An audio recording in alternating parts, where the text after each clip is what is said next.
This is a horror game podcast. It is meant for mature audiences. It may contain adult language, violence, and sexual themes, as well as shocking revelations. Viewer discretion is advised.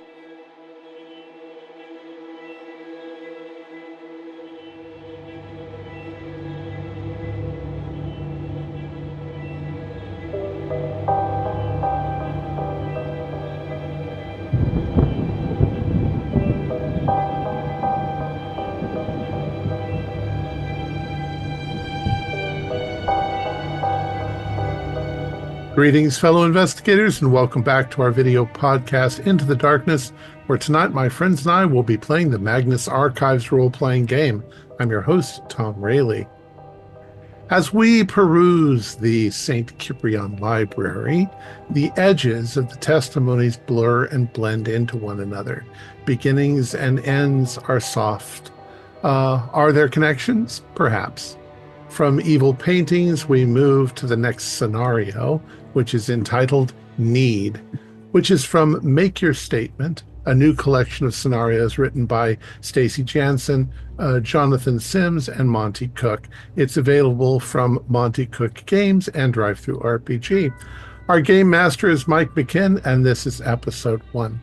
Our recap will be given by Tyler Hudak as his character, Ethan Caldwell. So without any further delays, let's continue our journey into the darkness. Tyler? Statement of Ethan Caldwell regarding the events in the Shelley Bernholt Art Gallery. If you had asked me a few months ago if I believed in the supernatural and weird stuff, I probably would have said maybe. I've seen crazy things, and honestly, I'm not even sure if I believed half the stories that our library looks into. But man, the last few months have changed my mind. We were at the Shelley Bernholt Art Gallery investigating some weird paintings from Andrea Coso, claims that they were shadowy and came alive. Unfortunately, that's exactly what we found. You see, we came to the gallery to check out the paintings when Dr. Melanie Boudreau and Sebastian St. Laurent went into Coso's room and the door shut. We had a feed into the room due to a camera Melanie was wearing, but couldn't see much. Shortly after they went in, the lights in the gallery went out and things started to go bad. Melanie and Sebastian saw shadowy tendrils moving towards them. A gaunt old man emerged and grabbed Andrea. Apparently, she wasn't in charge anymore. Rory McGuire, our protector, was prepared. He shoved a flare into my hand and kicked down the door to Coso's room. I threw the flare in, hoping to push back whatever these things were. It worked, but it only slowed them down.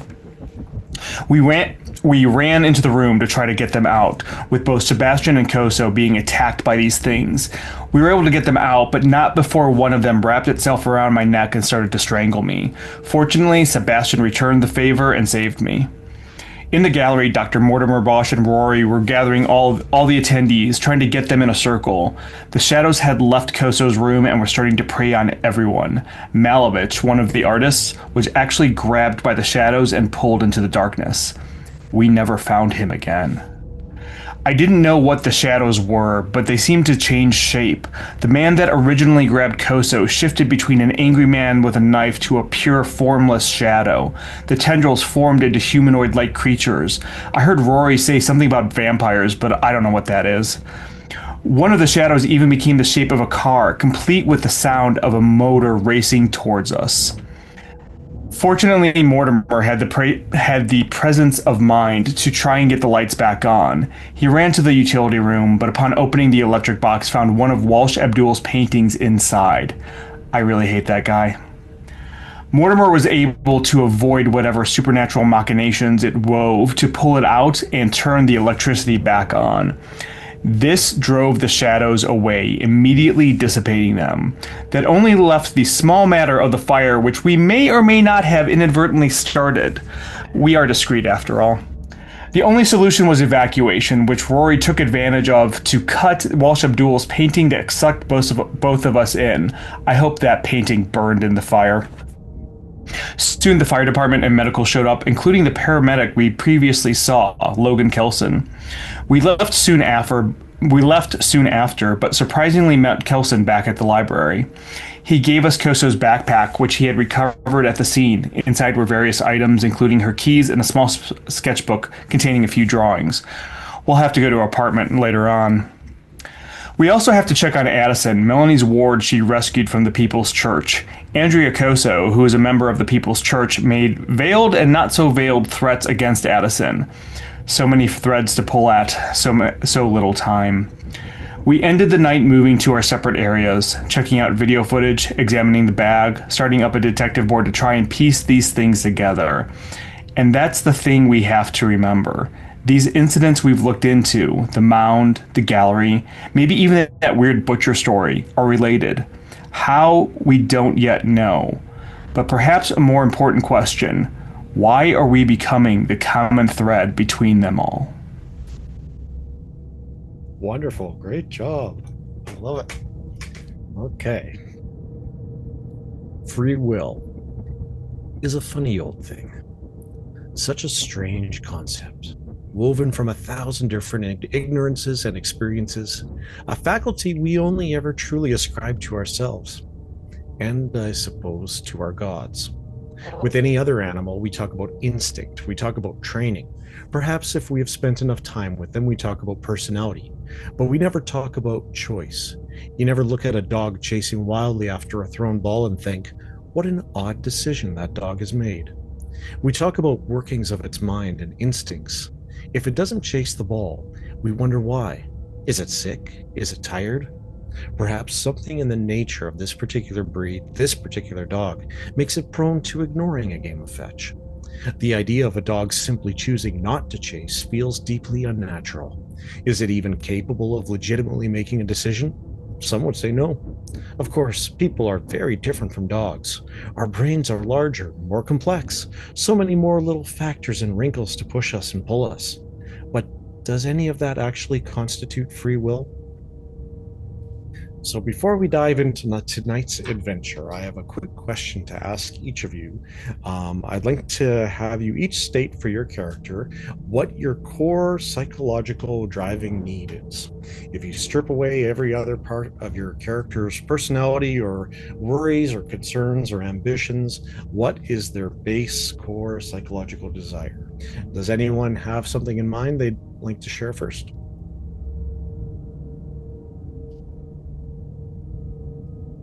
I think Ethan, one of his core psychological concepts is control.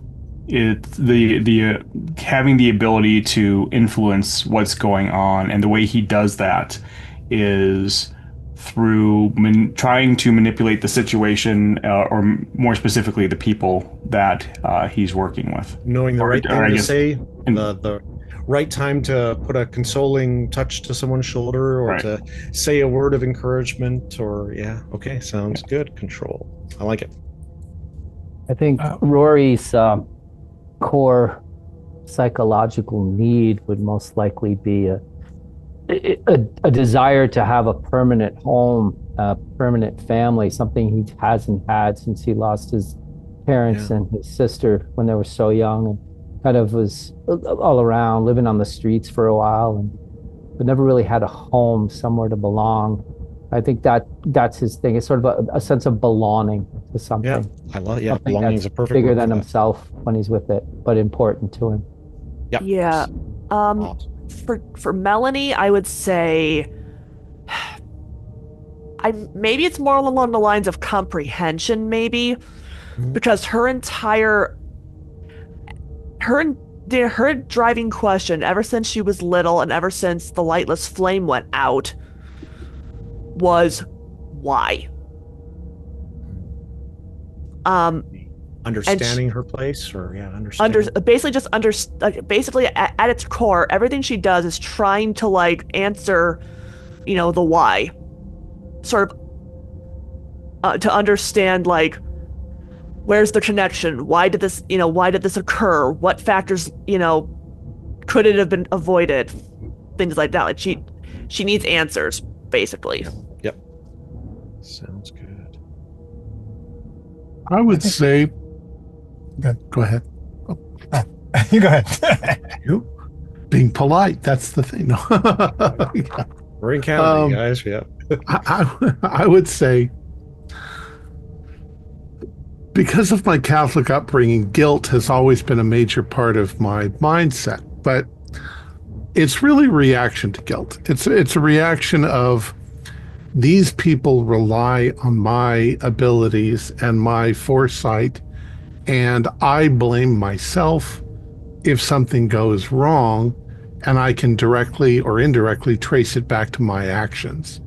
So I try to be, my driving force is to be as thorough. It's my descriptor, fastidious, and make sure I'm not making any mistakes, because I'm crushed by the guilt if I actually cause something to happen. Awesome. Great. Ooh, that's good.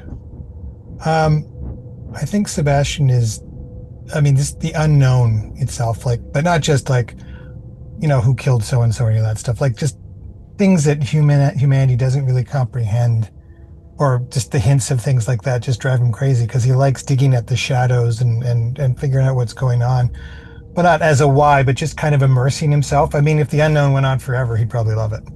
He doesn't need to solve it. He just wants to get at it. He wants to see it. He wants to poke around. He wants to learn. He wants to re-enchant things, maybe, because he doesn't want the world, because he's a folklorist, he doesn't want the world to be dry and boring. So, yeah. Perfect.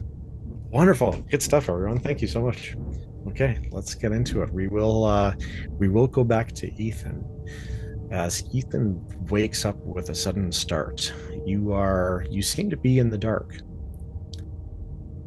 The ground feels hard under you. So, I'm not in my bed. No. Is it pitch black, or can I see anything? Yeah, as your eyes begin to adjust, you start to get just a little bit of sense of maybe it's not completely darkness, but you're having trouble making out any of your surroundings. Okay, then I'm just going to start feeling around to sit up if I can, and feel around, try to figure out what's around me, if there's any light switches or anything like that. And that's probably the moment that this shifts and becomes something worse. As you feel around, you realize that you can't sit up, because just above your chest and where you lie, there's a hard surface, you're pushing against, and you are tight in this, and you're not sure how much room you have to move, and you seem to be forced into a horizontal position. My immediate thought, as I start to panic, is I'm in a coffin. That's what it immediately comes to my mind. So can I even move my arms up, or you move your arms up to it, and you feel pebbles and dirt slide through your fingers as you push against it, and some of it possibly falls down on your forehead or across your face. You shake your head and it falls, and you can feel bits of grit under you and around you. Oh, okay, so I'm not in so there's dirt and that around me. So since there's things in front of me, and obviously I'm laying down, trying to feel above me and below me to see if maybe I'm in a tunnel, or I'll even call out to see if I hear my voice carry or anything like that. It carries a bit, and you get the sense that there is space to either side of you, but you are in some kind of tunnel. You're not sure how wide in any direction it goes, but after you call out, maybe a second passes before you hear a voice call back and say, "Hello? Is someone there?" I'll call back out. Hello? Who's there? Who? It's pushing down on me. Where are you? I'm stuck. I can't breathe. All right, it's okay. Where are you? I'm trying to figure out where the voice is coming from. If I can. Over here.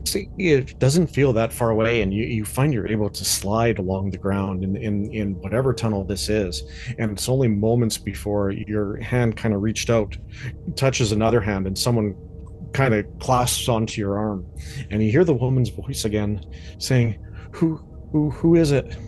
It's my name's Ethan. Who are you? Erica. Erica, do I recognize her? Yeah, it sounds so familiar that you can't quite Okay. place it. Is like Erica. If she's part of this too, you remember walking downstairs deeper and deeper underground with a group of people, and you believe she was another one of the initiates along with you. Gotcha. Are can you move? Are you okay? Are you hurt? Oh, I think so. Okay. I'm okay. Well, I don't know where we're at, but I'm sure we can get out. We got in here somehow. We can get out. And I'm gonna kind of hold her hand, and I guess just start pulling in one direction that I know there's room to see if we can both like wiggle and kind of instruct her to like wiggle along to see how far we can go. And you begin, and as you go, you feel like you're making progress, but after a while, you also feel that low-hanging kind of ceiling above you. It's rough, and there's parts of it that aren't quite even, but it gets lower, and it is to the point where it's right up against your chest, and almost you're feeling both above and below you. You don't have room to turn over onto your side. Gotcha. You're like stuck on your back at this point, crawling, moving the best you can through it. It's too tight this way. Again, trying to remain calm, even though I'm sure I'm internally panicking. Let's try going a different direction. So we'll just go the opposite direction where it was opening up, and just really just trying to gain the bearings of where we're at. You begin, you're switching now. She's leading and going back the other direction, and you both feel the ground kind of shake both above and below you, kind of as it moves. Little more pebbles and bits of dirt hit your face and bounce off your clothing as you move, and it shakes for a second, then it's still. What's that? Is it? Or I don't know, maybe an earthquake, or I don't know, maybe we're near a road and there was a truck that went by and shook things. We can either keep going in this direction, or I don't know, maybe we can try to dig up. That's who knows how deep we are. We could just be a foot under. Are you sure that way's up? No, well, yes, because I could feel the stuff falling on my face. Okay. So I guess what I'll do is not directly above me. I'll like move my arm to the side and just start like clawing at the ceiling, so the dirt falling down is not falling right on me, just next to me. Yeah, absolutely. And you could feel it starting to give way, and more of it begins to give away, and more of it begins to get, and you could feel it starting to cover your side then, just as the ground lurches underneath you, and you wake up sitting in the passenger seat. Dr. Melanie Baudry is driving the vehicle beside you as you guys near the town of Saint Félicien, where you expect to find the cottage where Addison Devine was staying. I think as we're driving, Melanie hears and sees Ethan just kind of sit up suddenly, look around, slightly panicked, and takes a second to, as he's coming out of his sleep, to figure out where he's at and what we're doing. Sorry, dream again? Something, yeah. It's always on the edge of my memory of what's going on and how we got there, but never can remember. Although Erica, the girl I saw at the gallery, she was there. I thought so. Well, I think she's the key to figuring out what all that was, or at least moving one step closer. Right. I mean, I've told you what I can. I only found you in Brock Tunnel. There wasn't anybody else. I know. I'll figure it out. But I don't want to distract myself from the situation. So no, it's tell fine. me again where we're going. We're going to my family's cottage in Saint Félicien on the lake. Okay. That's where I've had Addison. It's very much, I basically have it rigged up so that it's always very light in there, even during the nighttime, just because of all the windows. Oh yeah.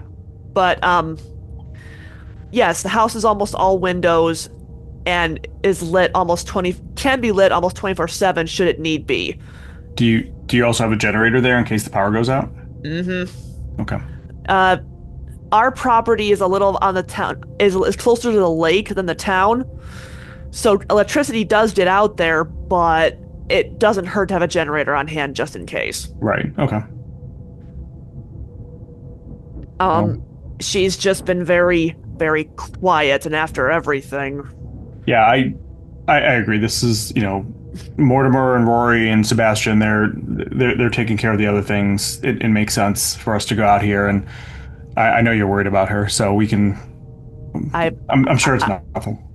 I know, but I appreciate this. Thank you. Of course. I'm keeping my ear to the ground also for any other activity, or seeing if any of my usual channels have people who might be putting up beacons. When I say beacons, I mean it's what I call my anonymous message thing that I use when people are trying to get a hold of me. Gotcha. Okay, so your bat signal. Yeah. All right. Ethan definitely smiles and chuckles at that. And what time of day is it? It is just getting to evening now. It's late after you guys have been driving for most of the day. You can see there's a gas station you're passing on the right as you're getting into town, and a few the kind of roadside restaurants pass by, and there's a motel that you're passing, and you're just getting into kind of the town exterior, and then quickly turning out of the town to go up kind of along the lake and into the kind of more cottaged areas.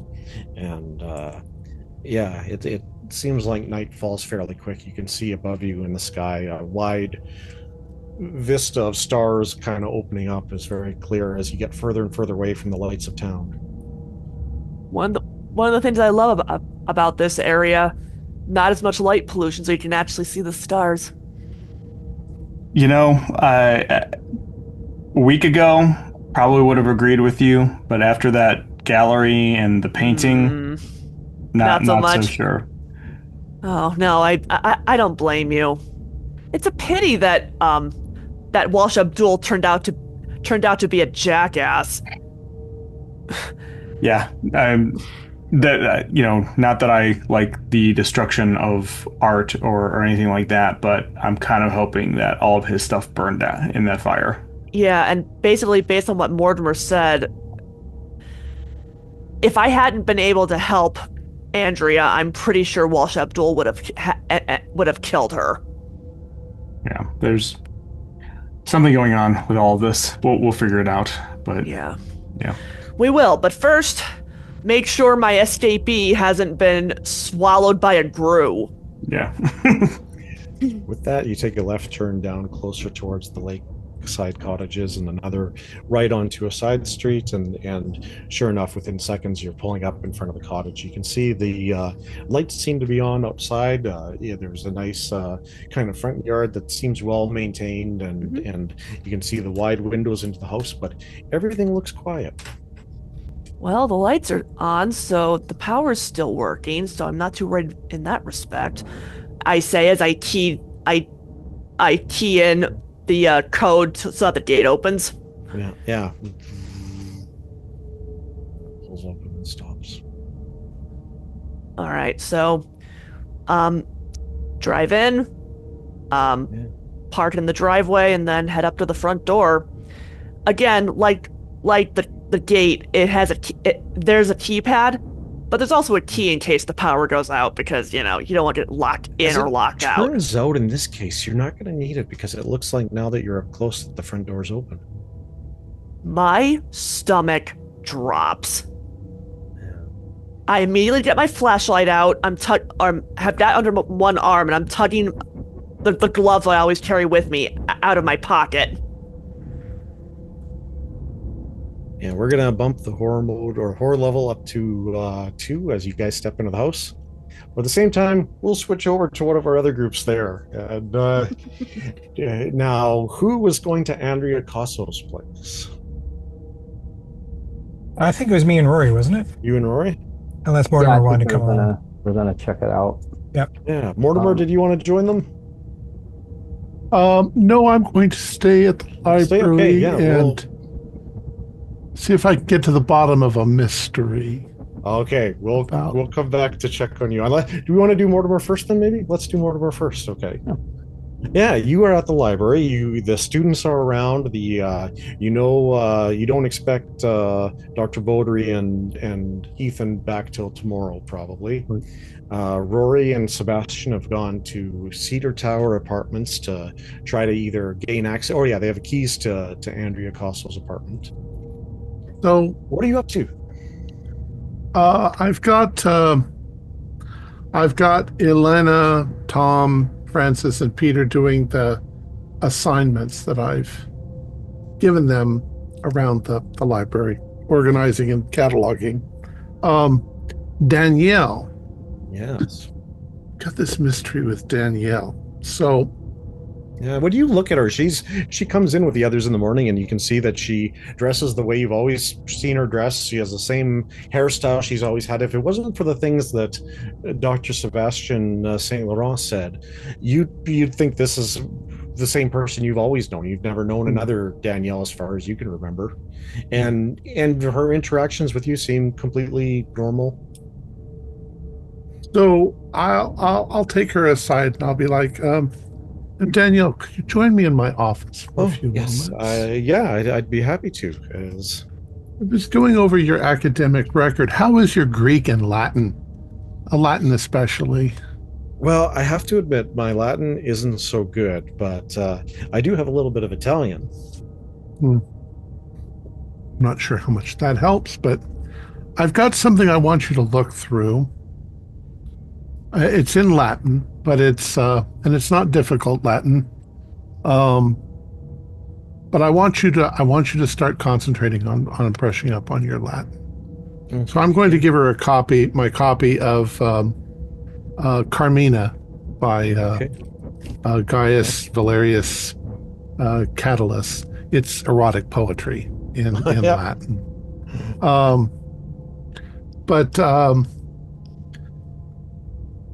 To start utilizing my abilities, as she's reading, I'll have her read it out loud to me, and I will make comments and things like that. And after about 5 minutes, yes, I will spend the 2 intellect points.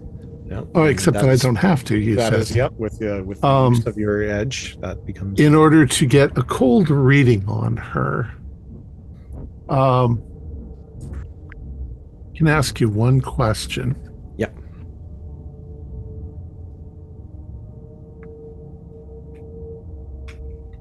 Is this, in fact, the same Danielle as before, or has she changed? Is it someone else?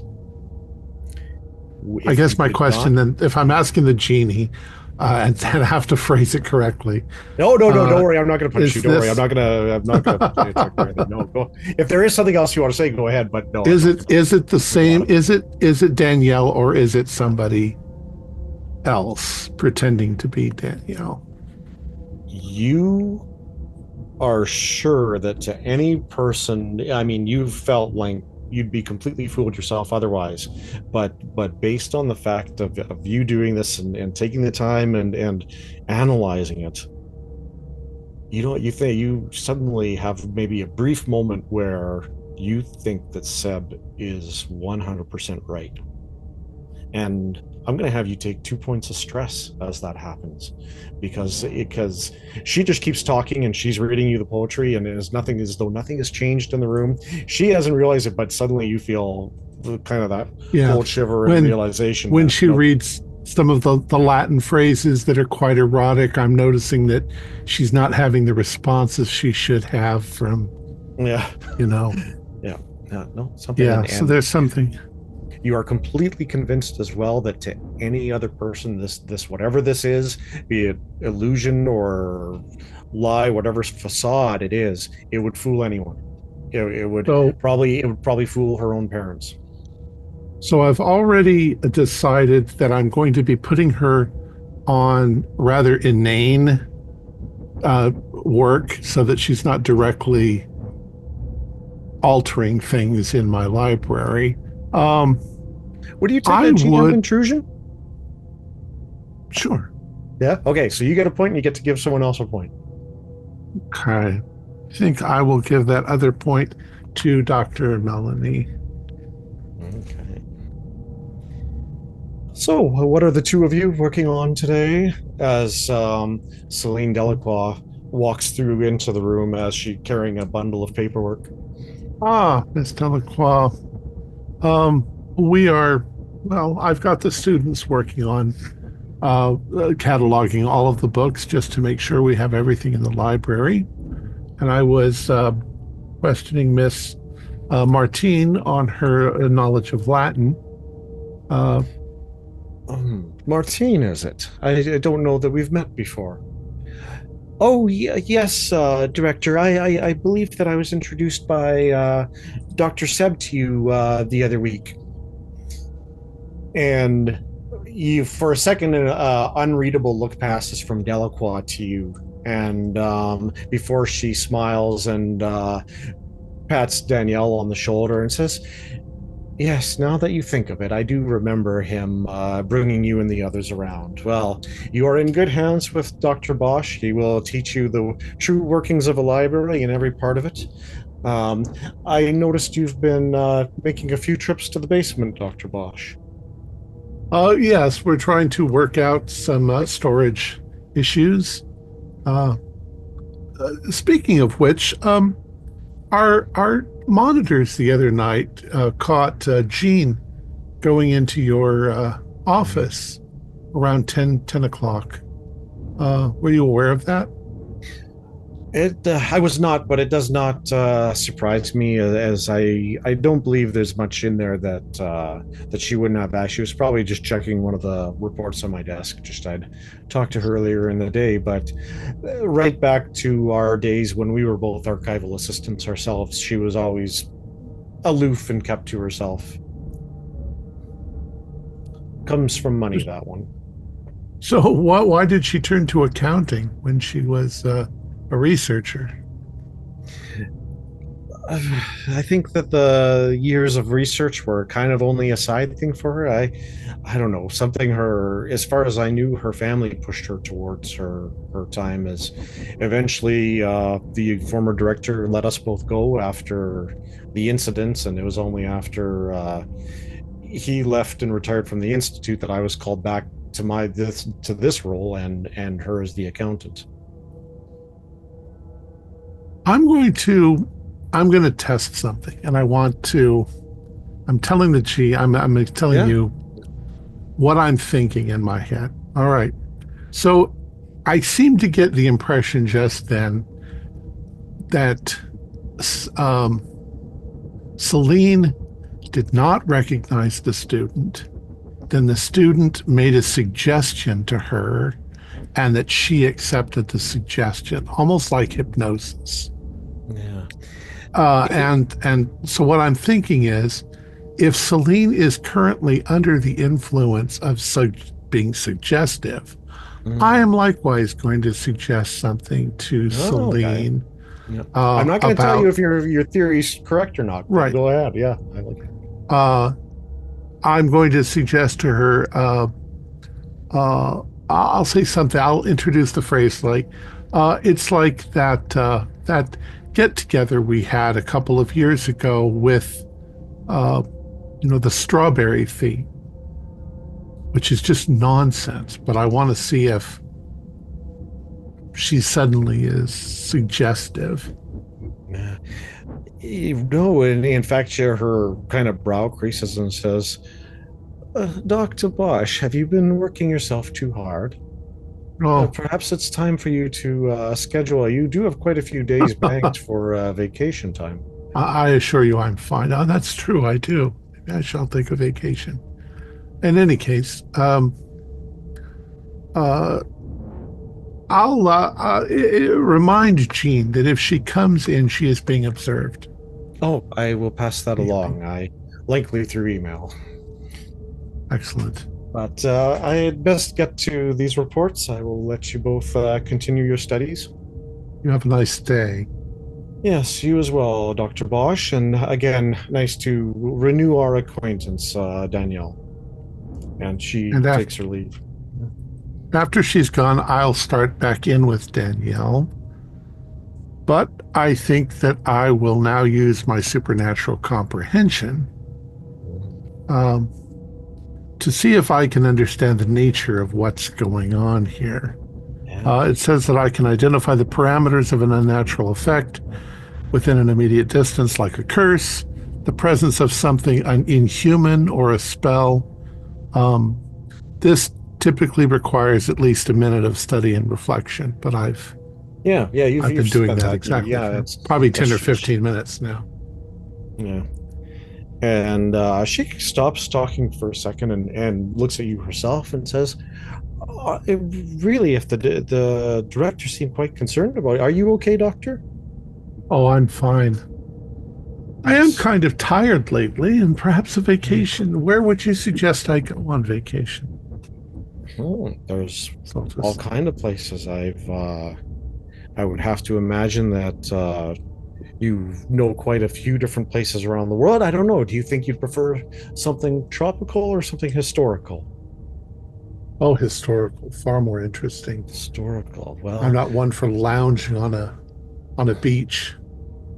Lots of sites in Europe, of course, and I mean, of course, Asia as well. But Europe, there's quite a bit of history. I mean, for that matter, I've heard London can be a very interesting visit.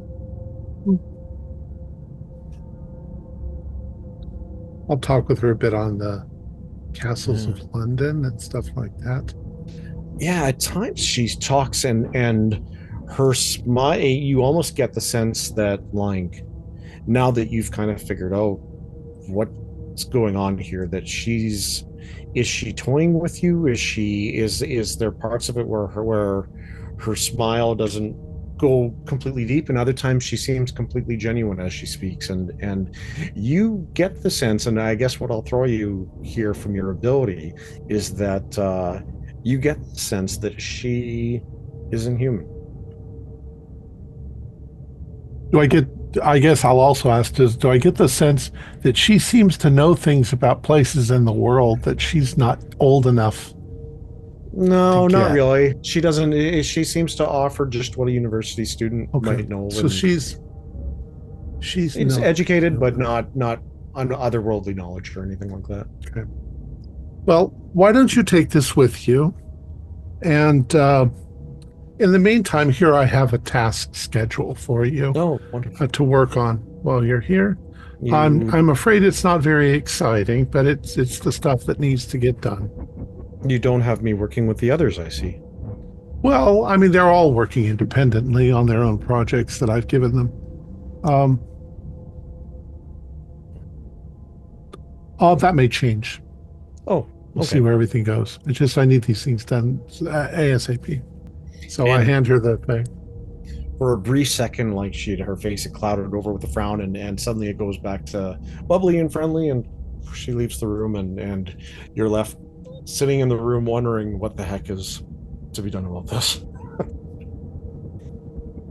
Well, the next thing to be done would be to determine the nature of what she is. And there's a lot of old occult ways of doing that. I don't know if they're real. Putting a pair of scissors under her chair to see if she's a witch, I'm not sure that really works, but it gives me room to research. Yes, that it does. Wonderful. Which is what I'll start doing. Yeah. Okay. Sounds good. Let's move over to outside the Cedar Tower apartments, where Rory McGuire and Sebastian St. Laurent have followed the address to this building is where Andrea Cosso lives. You can see there is looks like slightly maybe lower class apartment building, but you can see there is it's in the kind of downtown Montreal area. There is a small park on the other side of it. Even at this point, you can see there is still a little bit of leftover police tape still flapping between two signs, kind of surrounding where there's a park bench where one of the students was murdered pretty much on the night that you guys were at the gallery, actually, and you can see the park bench in question where it was done. This is right in front of where she lives? Oh, maybe not quite like head on, but just down a little ways from it. Did they find out the name? I remember when they find out the name of who it was. It was a male. It was a male student named Ken Wallace was murdered. From what Logan Kelson later communicated over text message was that they were. Do we know what his area by a was? Knife. Do you know? Sorry. What his area was? What his major? What he was involved with? From what you understand, it was a Bachelor of Arts. Just a BA, okay. Working on his BA, okay.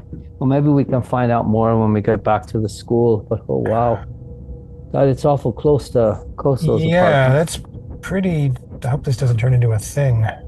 So when we go up there, if anyone stops or questions us, let's just say we're friends of hers. She's in the hospital. We're just checking on a couple things that she asked us to do. Gave us her keys to go and collect. Yeah, we've got the keys. She asked us to take care of things. Hopefully that works. Hold anyone over. We don't have to kick any doors in. No, we'll use the key. Okay. Yeah. You're letting yourself in through the front door? Yep. Yeah, you know what? I'm going to have you both make a perception task roll. Perception. Got skill in that, so that's eased by 1. What are we looking at? It's going to be a level 5, so you'll bump it down to a 4. Okay, I'm going to bump it down. Intellect?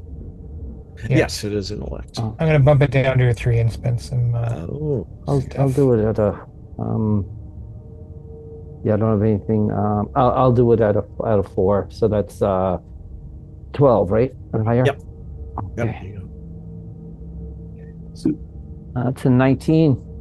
19. 13. Now, so we both made it, but you got a critical or a semi-critical or something. I think we do. So the 19. Is it major effect? Yeah, major effect. Minor. 19, I think, is a minor effect. Minor effect, even if it's not combat. Oh, cool. Even if it's non-combat, yeah. So I'll tell you what you see first, and I think you can give me a little bit of. I think I have a good idea what you could do with this, but I think as you're going in, you're looking around and you're kind of walking up to the building, and you just happen to notice there's another vehicle parked a ways away, and for a second you have a glimpse and a feeling that the man inside the vehicle is kind of like watching the building as well. Oh. And he doesn't seem to be looking directly at you guys right now, but I'll let you take the minor effect as how you want from there.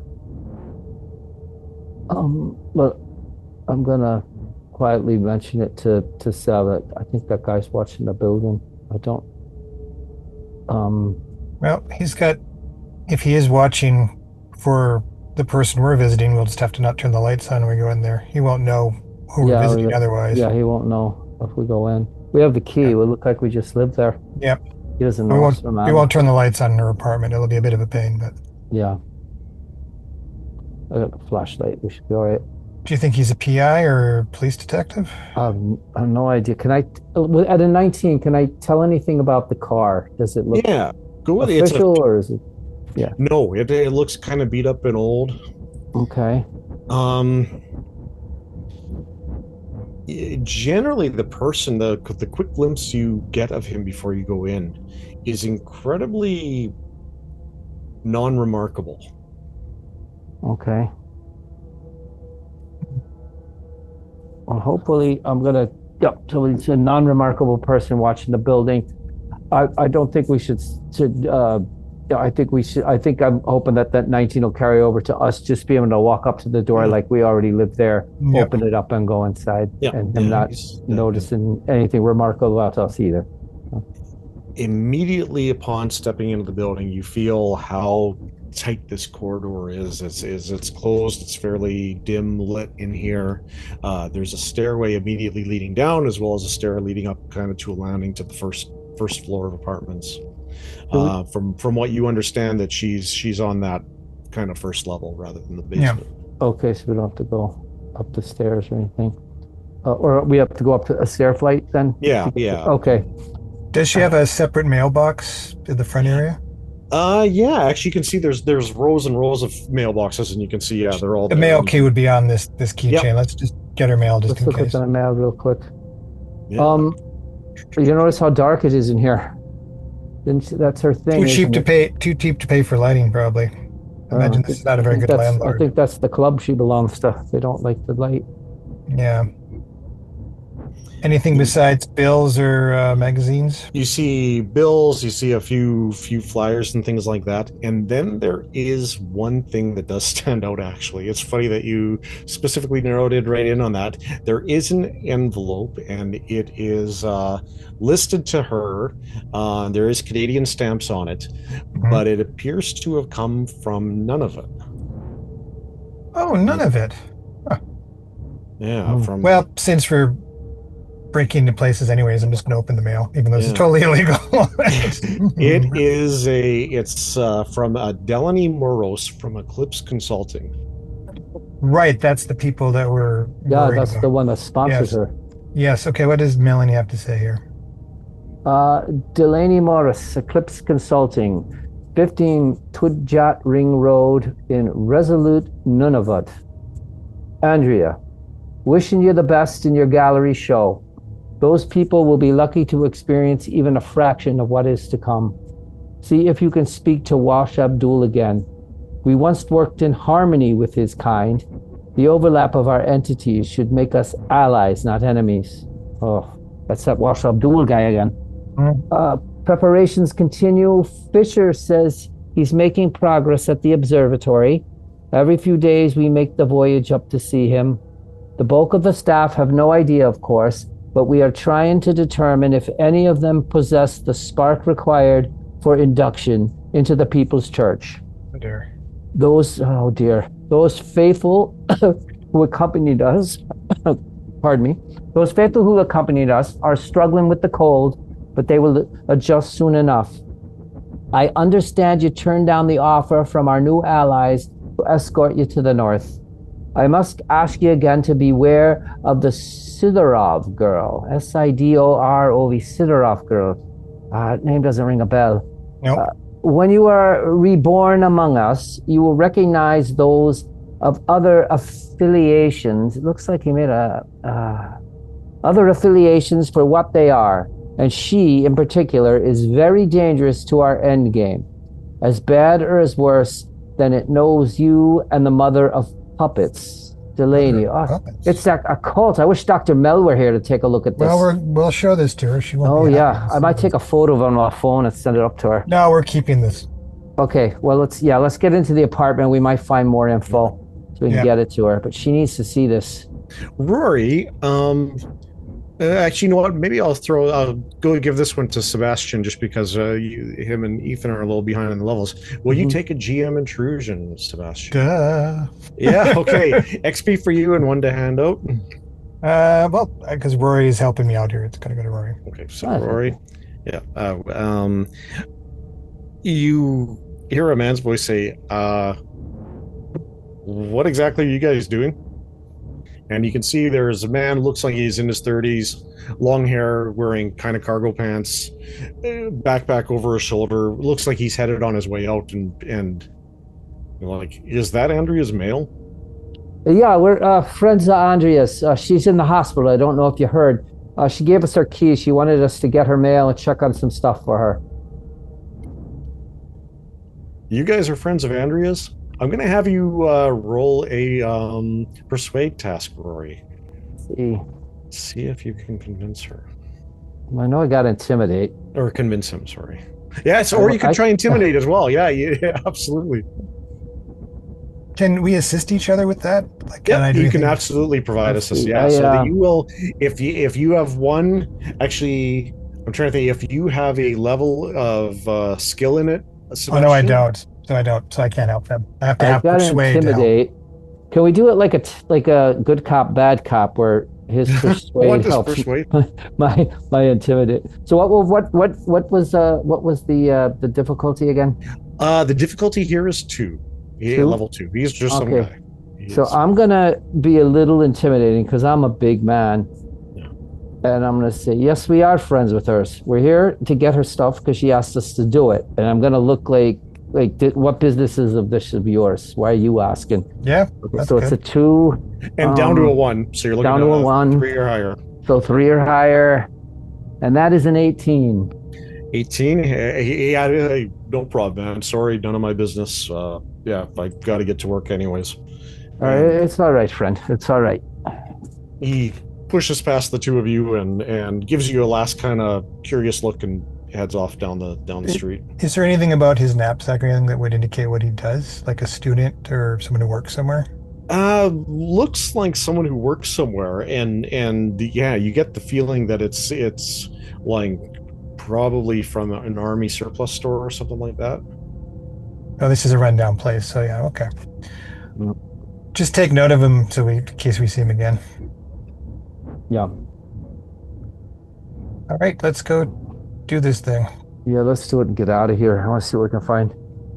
Yeah, and as you guys go down the hall, you realize as you're looking at the room numbers that she's the very furthest room down, and you're walking down this hall. You can you see a kind of dirty carpet leading down it, and as you get towards the end of the hall, you can see the lamps to either side are burnt out, and you're almost in complete darkness by the time you come to her door. Yeah. This is a lifestyle for her. She can probably see well in this. I'd be surprised. Rory, you do have some lights on you just in case we need to light up fast. Oh, I got a right? flashlight and everything. Okay.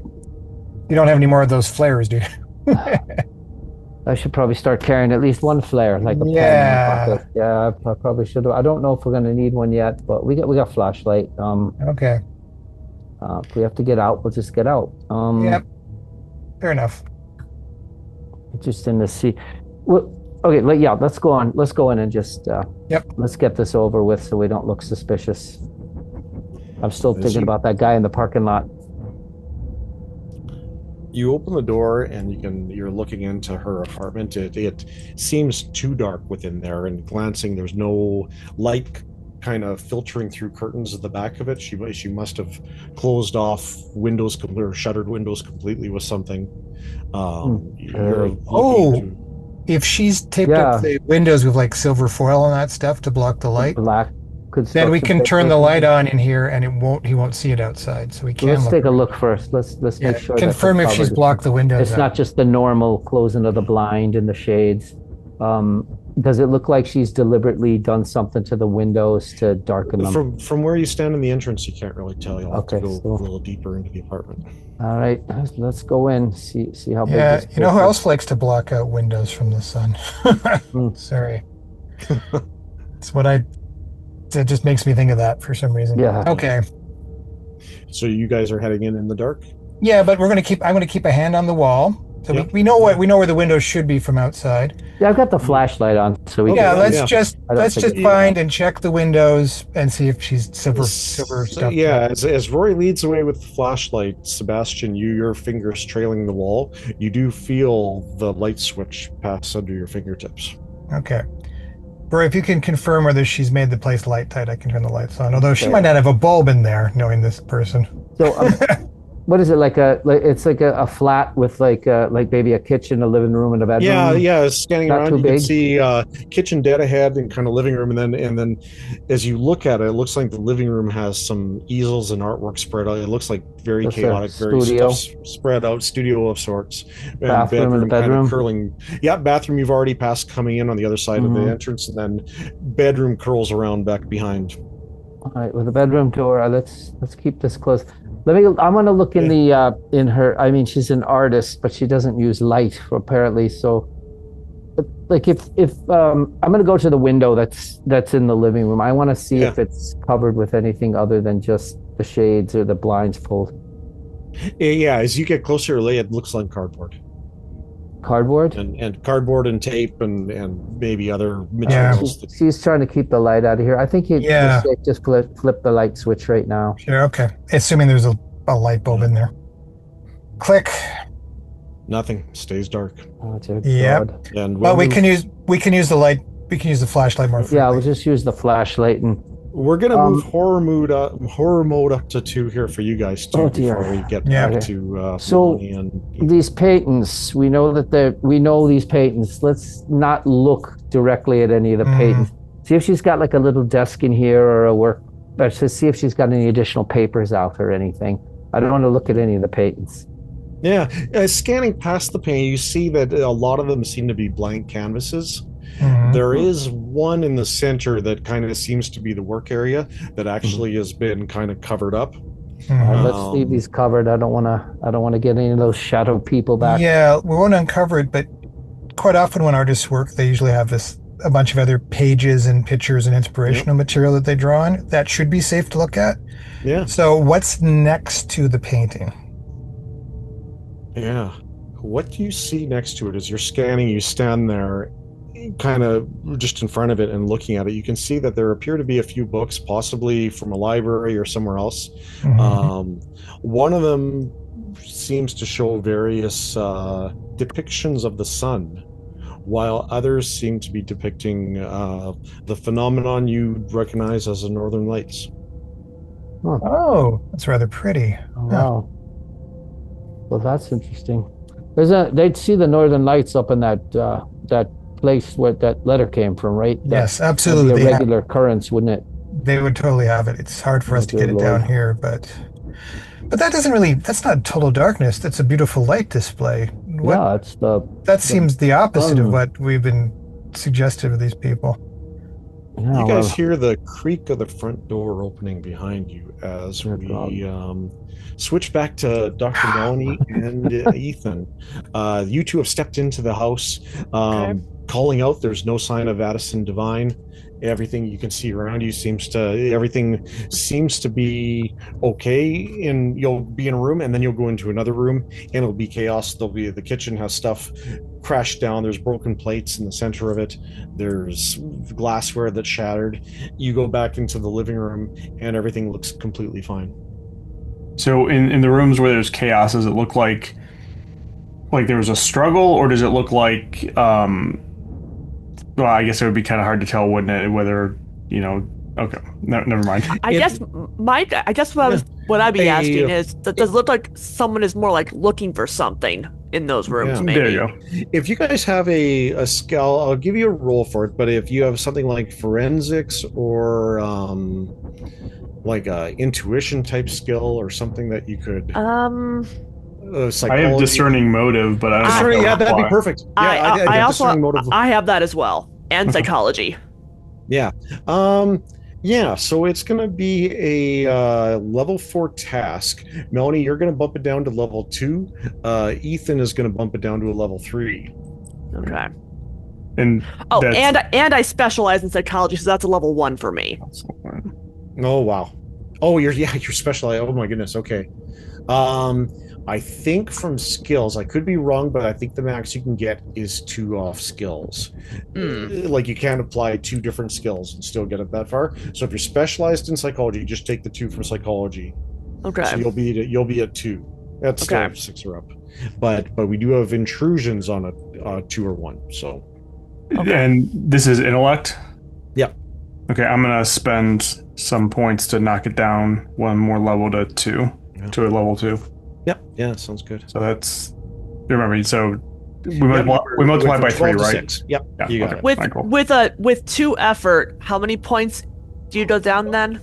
You'd go down 2 levels, so you'd go down to 6 points total based on it. So you'd be right down to a 0 at that point if you spend 2 levels. You know what? You don't have to do. You could even just spend 1 level of effort. Like well, you're not. No. I guess what I'm. Oh, okay. Because I was just trying to remember what effort meant again. Yeah. Effort is each level of difficulty you knock the difficulty down. So each essentially amounts to 3 points lower on the dice. Okay, so I could go. Okay, so I could go down just one if I wanted to. Yep. Yeah. Absolutely. Okay. And that would cost you 3 minus whatever your edge score and intellect is.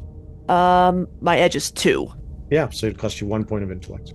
So you know what? It would only cost me 2 points of intellect to go to make this a 0. So you know what? So Boom. so the catch there is the second level costs 2, so you don't spend the edge on each level of effort. You spend it only once to the whole. So it would end up essentially costing you 3 points of intellect total. The first level still worth it. Still worth it. Yeah. So yeah, 3 points then. Yep. Our horror level is a 2. And your level's a 2. Her level's down to a 0. Your level's at 2. No, I mean the horror level right now. The horror level's at 2. Yes. Rolled a 2. You rolled a 2. Okay.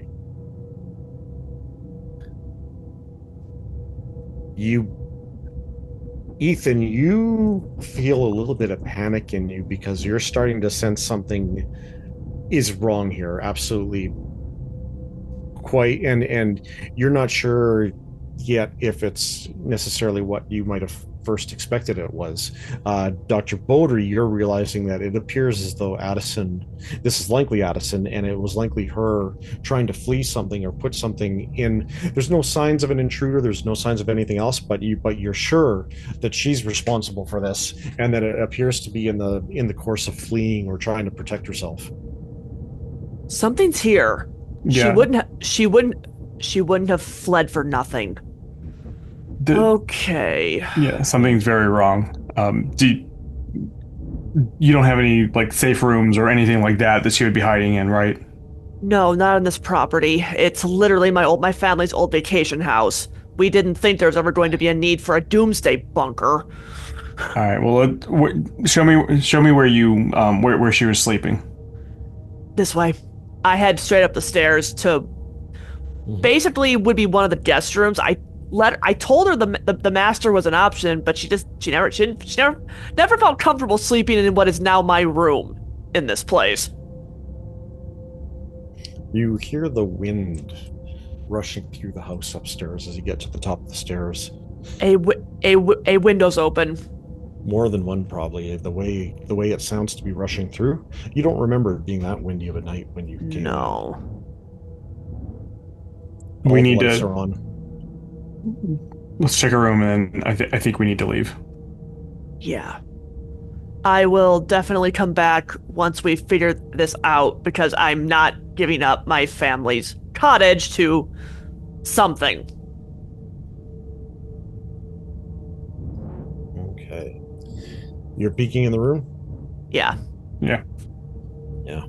The two of you get to the bedroom and look into it, and at first you realize that it does seem to be empty. There's chaos in the bedroom too. You can see there's signs that she was definitely here. There's a suitcase and a few pieces of clothing scattered about. You can see there is a few books and things where pages are flapping as wind rushes through this room. And the part that is the disturbing thing is that when you look up, you see there's no ceiling here. You appear to be just staring into the starry night sky above you. I never had a skylight in this room, much less one like this. I know. Lyndon, is that you? I'm having the art gallery, so I just grab Melanie's shoulders, pull her out of the room and down the hall. I'm trying to pull her down the hall towards the stairs. Just say we need to get out of here right now. All right. But wait, how did Mortimer say he fixed the breaker box at the museum again? I don't remember. I don't think that's a painting. I think we need to just. It doesn't look like a painting, right? It looks like the actual. It looks like a night sky. Yeah, we just need to get out of here. And I'm again trying to drag her down the. All right, I'm coming. Wait, I want to go see the sky. Walsh Abdul, you will not take over my house. I can't help but yell as we're running out the door. You yell, there's no answer. You get outside and you can see that the sky is darkened and you can see clouds kind of come in, and it's just beginning to rain, and the wind is picking up, but nothing like was in the upstairs of the cottage. And as far as we can tell, the roof looks fine, right? It's not. There's not like a big gaping hole or anything like that. Yeah, that we it looks fine. But that room should have had a ceiling. Well, I assumed so. Yeah. It's where and where I assume we're standing outside in the driveway, or you're both on either side of the car doors. Right. Is there any place around here she would go that Addison would have gone if she left the house? Now that is where I'm completely lost, because she's not answering any of my texts, any of my calls, nothing. What if you hadn't pulled me out of there so quickly, I might have looked for her cell phone in case she might have left it here. I don't think it's a good idea to stick around in that room with whatever is going on there. What is the ground around the house like? Melanie? Basically, so this lake, I can't. Now, obviously, I haven't seen a map of this area, but I kind of imagine that this lake isn't just like in the middle of a field. Like there's maybe like some hills or a mountainside, maybe. But probably like grass. Yeah, grass, trees. You know. All right, look, I think I don't like the idea of us just leaving here, not knowing. I'm gonna do a quick around the house. I've got a flashlight just to make sure that she's not lying in the backyard or something like that. Don't go in the house. Okay, but I am going to call her phone to see if maybe she left it somewhere on the grounds. All right, that's a good idea. I pull out my phone and press her contact. As I start just making a quick run around the house, shining my flashlight, in bushes and in the yard, wherever it'll reach. Yeah. You're mainly outside, Ethan? Yes. I'm not going back in the house. Yeah.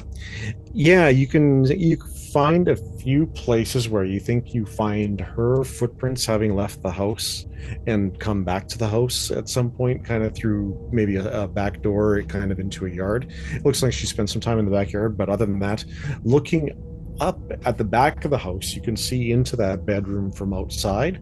And from here, it looks like you see a light on, and you think you see a ceiling in the room. Still not going back up there, but when I kind of go back around, I'll report back to Melanie. And as I'm going to, I'll be quiet as I can to listen to see if I can hear a cell phone as well. No, there's nothing, and wherever she is, it must be with her. Melanie, it rings, and after a minute, it goes to a voicemail. I do actually leave her one, like, Addison, it's Melanie. I'm at the cottage. I saw the state of the place. Something's happened. I hope you're all right. Call me as soon as you get this. Let's just say we may have had an encounter with the same person. Click. You both notice the wind seems to be picking up. All right, let's go. Yeah. Well, I'm gonna go up quickly and shut the door if we didn't shut it on the way out, and then say let's go. As we're getting in the car and you're starting to pull away, I say to Melanie, look, we're gonna find her. When we get back, if anybody can potentially trace a phone, I have a feeling Rory may have some type of contacts, maybe. I don't know. Yeah. If not, I may have some people we can reach out to. If her phone's still on, we may be able to figure out the last place it was. It's a long shot, but and I know this is some hacker shit, but you never know. Right, and especially now that we're dealing with space magic, I suppose. Yeah. I looked in the window from outside. It looked fine, but there's something going on, whether it's Walsh Abdul or whatever his name is, or the People's Church, or I don't know. People's Church wouldn't do anything like with that starry sky. That has to be Walsh Abdul, or at least people like him. All right. Well, we'll figure it out. All right. as we're back in the car and we're driving back, I don't even look through my skylight at the moment. I'm just too angry. Night is coming quickly. It's become dark. You can hear the wind rushing against the vehicle outside of it, and the two of you just kind of sit there in silence, driving for a while as you slowly make your way back to Montreal. Let's switch over to Mortimer Bosch. How's the rest of your day going after dealing with Danielle? Is there anything else you were looking into? Yeah, I am going to get on the internet and see if I can use this cipher, learn from the web. Okay. Now, I'm not sure how this exactly works. It says sometimes it takes focus. For the next day, you are effectively trained in a predetermined skill. The skill could be anything, including something specific to the operation of a particular device. Okay. Yep. Thanks. So, and I got to roll for level. Gotcha. Yep. Go ahead. Sounds good. I'm so curious where you're going with this. One. Okay. Level Waste. 1. Level 1. But it's still searching through such texts as the Malleus Maleficarum and the Discovery of Witches. Yeah. I'm trying to see if I can find a way to identify if someone is a witch or a fae or a supernatural entity of some sort. If I could figure out how or what she is. Yeah. And as you continue on, you're maybe going between and you grab a few books and actually end up heading down to the basement to compare against the detective board and the things that you've set up so far that you're comparing. And you have a few things, and a few of them are documents and pieces that belong to St. Cyprian Library. And some of them are even specifically connected to the Magnus Archives and some of the past case studies. And you're searching for quite some time and finally come across a mention of someone encountering a creature called the Not Them.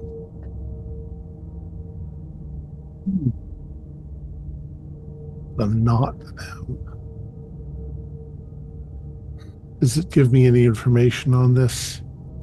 And the only parts you can see, interestingly enough, the part where you find this is connected to the Institute's original push and use for magnetic tape. Magnetic tape.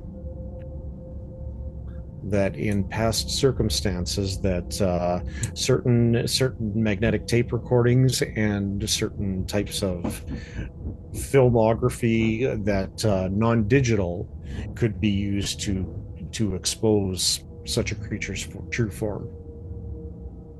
Fantastic. And I am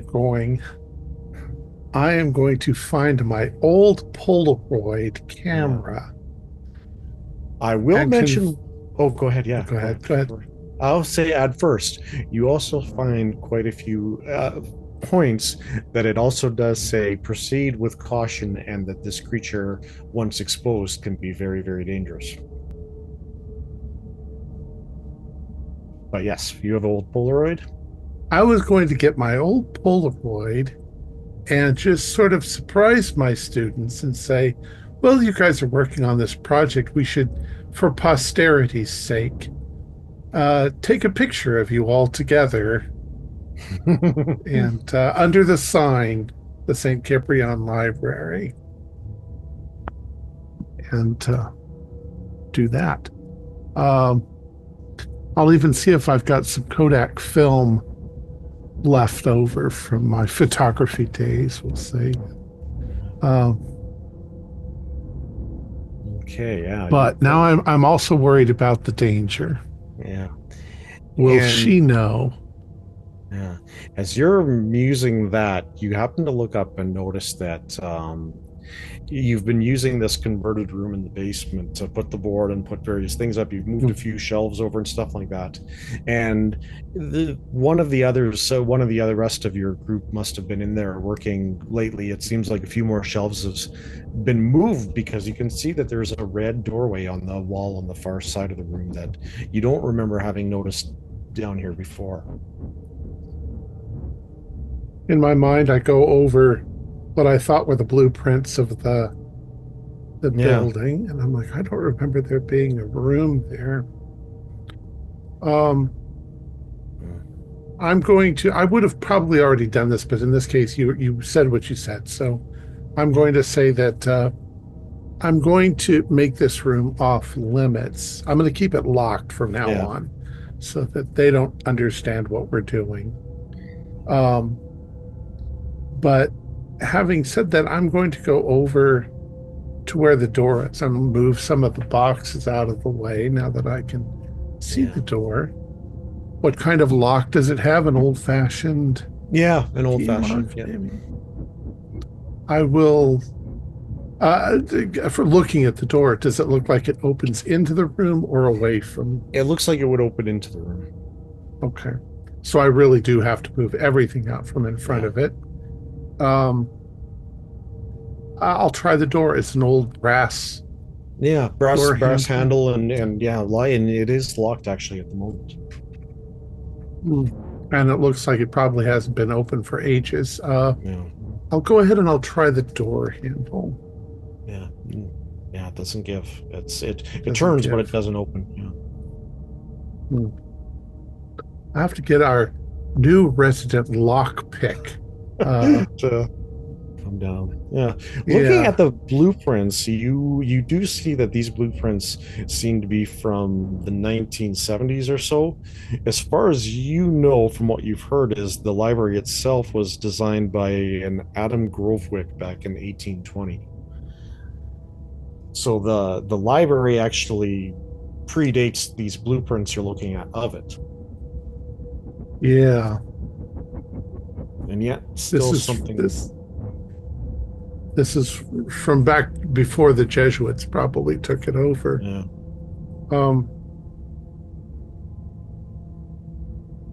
Well, I think then at this point, I will. If it opens away from me, then the hinges are on the other side. There's nothing I can. Wait, if it opens into the room, then the hinges are on my side. Yep. I'm going to get an old screwdriver somewhere and a hammer, and if it's getting towards the end of the day, I will dismiss the students, and then once they are dismissed, I will use the hammer and screwdriver to tap the pinions out of the hinge and open the door the hard way. And it's you take your time with it, and the students have all left for the day, and you get the feeling that Director Delacroix is gone as well, and popping each of the pinions, you're able to support it and slowly slide it off, and you can see behind it is another room, very dusty, it looks like you get immediately a musty smell from it, but it appears to be a singular room and completely empty. I will reach inside. Is there a light switch? Yeah, there is. Probably I'll very carefully flip it, being ready to turn it back off again if there's sparks. And a single kind of hanging light bulb kind of flickers for a second before suddenly it lights up, and you can see the walls around. The walls are the same as the walls outside in your murder board room. Rectangular? Yeah. No light access to the outside, just solid walls. Yeah. You have the feeling that this extends outside the edge of the main floor of the building. Yeah, underneath. I will step inside and I will do a more thorough look around. Well, Is it brick and plaster or Yeah, it seems to be. Yeah, you know what? I think maybe the wall you step through is brick and plaster, but the rest is all just brick. I'm gonna have you take 1 point of stress and tell me what Mortimer finds so unnerving or stressful about the room that he has to back into the other room. I'm in there for a moment, and it looks so simple and unused, and there's something lonely about it. And as I'm standing there, it feels like, with all of these weird things going on, I hope there wasn't something trapped in here that I just let out. Maybe it's the dust, maybe it's the cobwebs up near the ceilings. Yeah. Maybe it's the ugly color of the yellowish sort of mustard colored plaster from decades and decades and decades, but there's just something very uncomfortable, unnerving, and I'll back out of it. And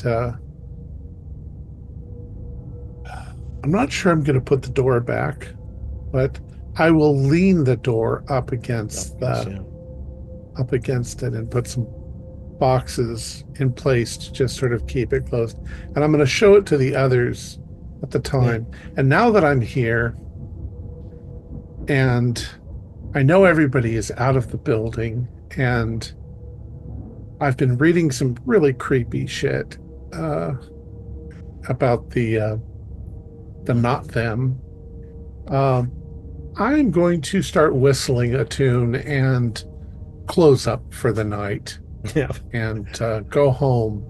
Maybe go out and get something to eat, and go home. But I want to be where a bunch of people are. Yeah. Because I feel very creeped out and uncomfortable. Wonderful. Yeah, we'll move back to the apartment where Rory and Sebastian see a heavy-set man wearing overalls step into the room and say, flips the switch a few times, and then says, "What's going on in here?" I don't say anything, and I just try to blend into the background. Roy's just gonna stick with the story. We're friends of Andrea Coso. She was in an accident. She's in the hospital. She asked us to stop by her apartment, get her mail. Yeah, well, I know she's... I've got the keys in my hand, so he knows I have her keys. She's moving out pretty shortly, but you better not be thinking she's going to get any of the deposit back. I've seen what a mess she's made of this fucking place. Well, be that as it may, we're just gonna... She's in the hospital right now, and I'm sure she'll take care of it when she's out. What are you guys doing in here in the dark anyways? I don't know. You're the super. You tell me why the electricity... Yeah, light doesn't work. Yeah. And I've got to find her clothes in the darkness. I don't know how this is going to work. And he looks up, and you can see he's trying to spot the light bulb, and just as you see he steps underneath where it is, you see another figure coming up behind him from the hall outside. Do I recognize him? Is it the guy from the car? It is the guy from the car. And you see as his kind of jaw drops and the appendage slips out of his mouth to clasp onto the landlord's neck. The man shrieks and screams as it rips off a huge chunk of flesh. Oh shit. I'll have you guys both take a point of stress. Oh yeah. Yeah. I'm going to grab some flammable art equipment and take the cap off and just chuck it at this guy.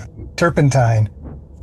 Yeah, I'm got the flashlight on the guy just because of the stuff from the other night with the light, just in case. You remember those things that resembled this man appeared like tendrils in a moving shadow. This is a physical humanoid form in front of you now that you can see do this. All right, Seb, just stay behind me, Seb. Yep.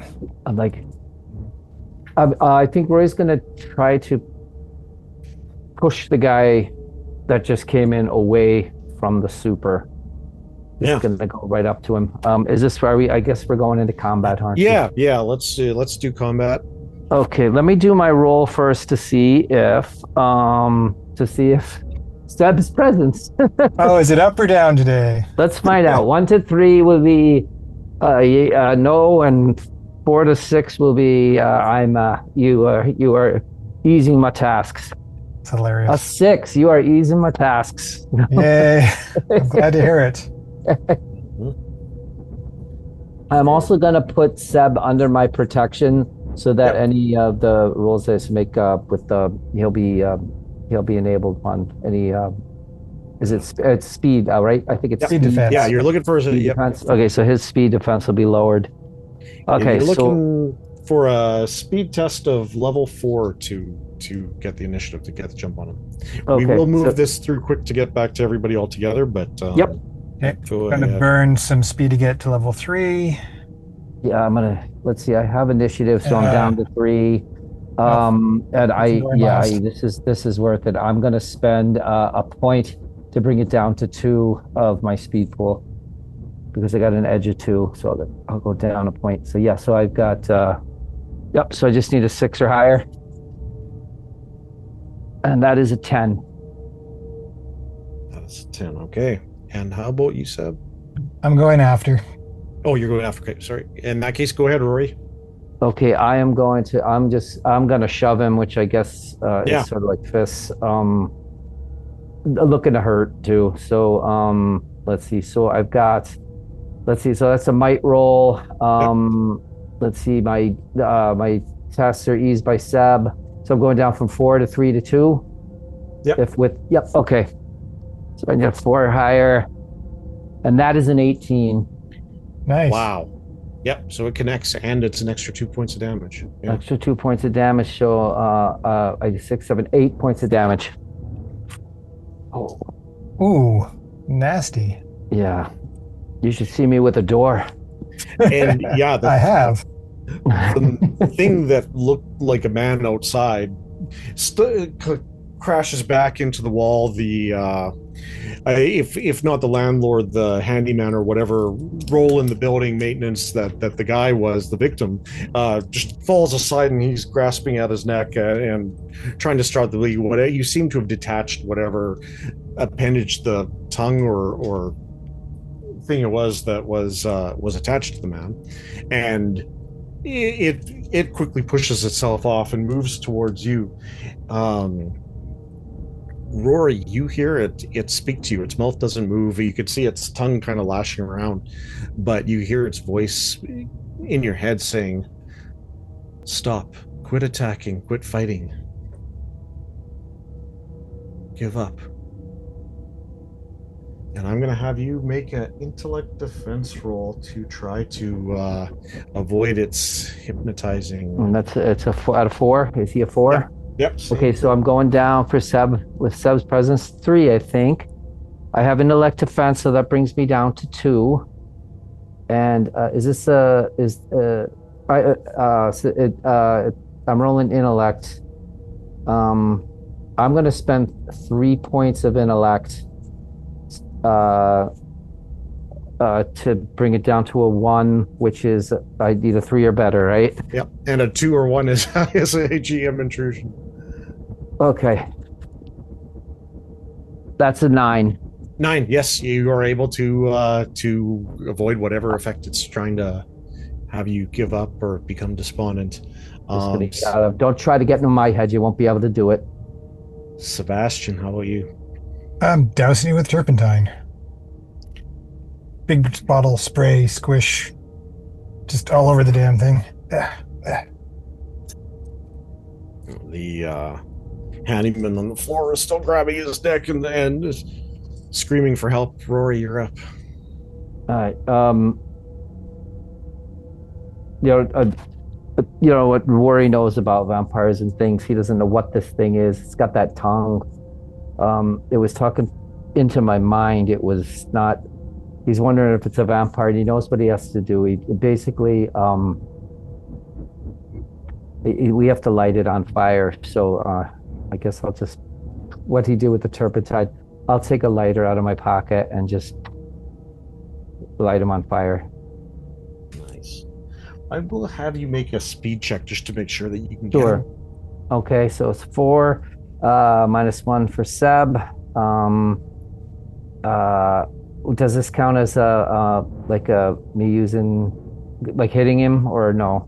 No, I don't think it would. Okay, so we're down, 4 down to 3 because of Seb. I'll spend 1 point of speed to get it down one more to 1. So it's down to a 2 now, I think. Yeah. Okay. Yes. Yeah. Okay, so I need 6 or higher. Oh, come on. That's a 20. Oh my God. Oh. So that's 4 extra damage, and the vampires piss me off. So either I think it's either 4 damage or a major effect, like 4 extra damage or a major effect, and I mean it's going to go up in flame anyway. Okay. No, I'm trying to think of what I would want for a major effect.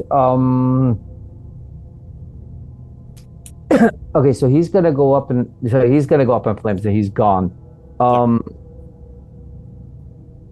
trying to think what would be a good major effect. Well, maybe before he burns to death, he jumps through a window so he doesn't set the building on fire. So yeah, maybe I get it. Yeah, but let me try I'm gonna see if I can throw him out. Yeah, that's what I want to do. Yeah. I mean, We don't want to burn the building. Get him out of the building, right through that cardboard covered window. Smashes through the cardboard. You hear the glass behind it break.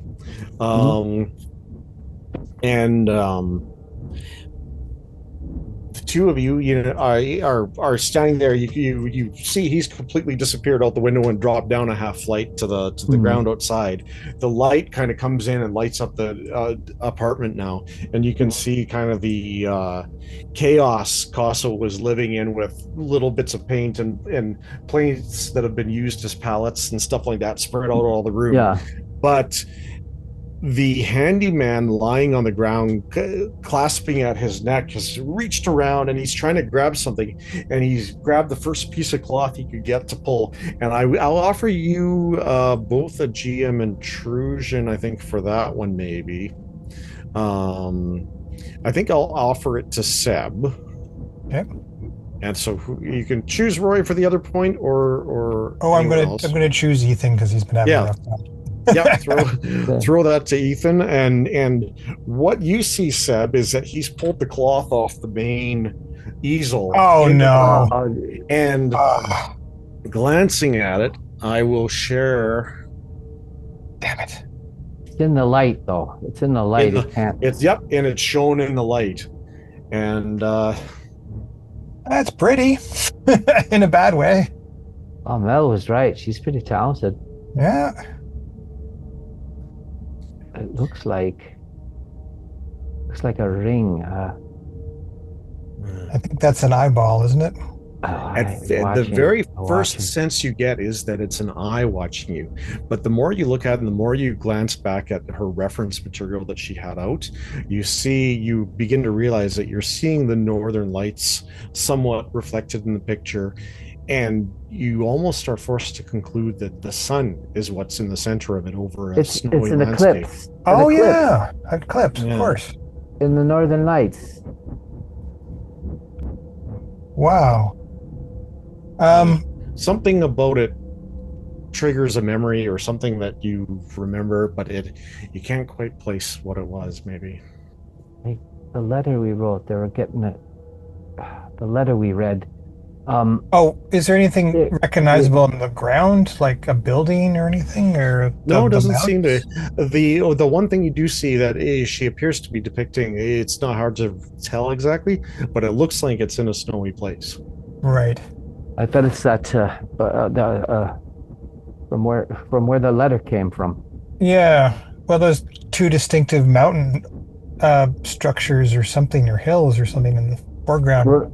Wait a minute. I ripped my head aside for a second. I look at the poor superintendent. Is he? I know. That's covering his neck. That's what Roy's thinking, like, okay, yes, I get holy it. shit. Let's help this guy. I've got healing as a skill. Yeah. Okay. Healing. He seems to be passed out from blood Okay, we loss. got to stop the blood. Yeah, we're gonna have We to call gotta the. call 911. Yeah, Get an ambulance okay. here. Do Let's they get have him out. 911 in Canada? What do you Yes, guys? we do. Let's Yep. get him Do you? outside the room. What's the number for 911? It's 911.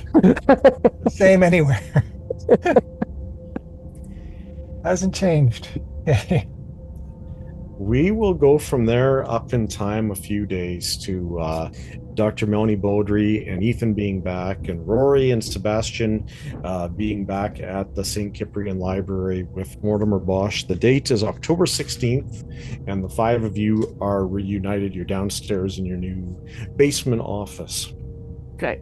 So you're telling me you found a door that you'd never seen before? Right there. But it was hiding behind the shelves and the boxes, so Does it... I'm looking at that door. Does it look familiar, like from the gallery night? Because he ran through a red door.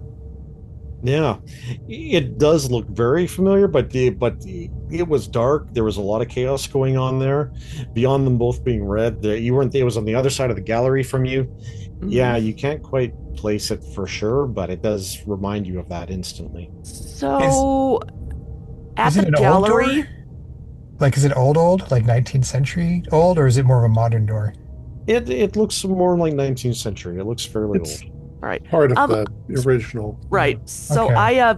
I sort of say, so at the gallery, I'm pretty sure I saw my colleague run through a door and out of the building that he made appear in the wall. Huh. And it looked somewhat like this. Maybe there's something to do with all of McGill. Maybe there's more doors that go places. I don't know, but there was nothing in the room. It's been a couple days, you say? Okay, Yeah. so Now, could just Yeah, point out and we probably had a chance to fill each other in. I think you can assume some shared knowledge. the letter. I Also, had I'd like the- to. All right. I was stole going the- to say we I took had the the janitor clean the room. Yeah. We took her painting and we put it in our Yeah, night that's where. gallery. Yeah, we got the Yeah. It's in our little special night- night the gallery little- painting. Yeah. the Sterling. Now I've the Sterling room. Yeah. Mortimer Bosch, when you see the painting and they explain it and they read it, there is something maybe that comes to your mind with it. And it is of standing outside that night, outside the St. Cyprian Library, and the corpse of Dr. William Besner whispering to you about an extinguished sun. Extinguished sun, yes. That definitely is called to mind by this painting. Sounds like they're gonna have some kind of eclipse, a lunar eclipse or something at night. Well, Or a solar eclipse. Solar eclipse, some kind of eclipse. not. The I thing mean, is eclipses occur quite often. Yeah, all over the world. And we can, Right, we but- can. They're predictable. We can find Yeah. out when the next one in that area is going to Yep. be. 'Cause Yep. Good old but look at farmer's how far almanac. north this is. Well, none of it's pretty Don't. Isn't this like level of land of the midnight sun? Yes. that's just gonna. We're gonna have to get receipts if we travel there. Especially in the especially in a certain region of Norway, Svalbard it's called, where well, let's just say I've heard some rumors coming out of that area that, well, could have been something to do with us, but who knows. We have another very serious problem, but we need to. There's nobody in the building, and Bang, bang, we bang, need to bang, go bang. somewhere where we can discuss. As you're saying that, you hear a loud knocking on that door leading back upstairs to the main floor of the library. Oh, I'll go open the door. It is Alana Jade and Danielle Martine, who are both look very, very excited. And Hello, you girls. can see Alana is holding the tape recorder. Oh, we've got another one. You're here. We have one. We have a recording for you. We just recorded it earlier this morning. Oh, excellent. Thank you. Well, you recorded it. Who was it? Well, tell us something. Another student. She came in.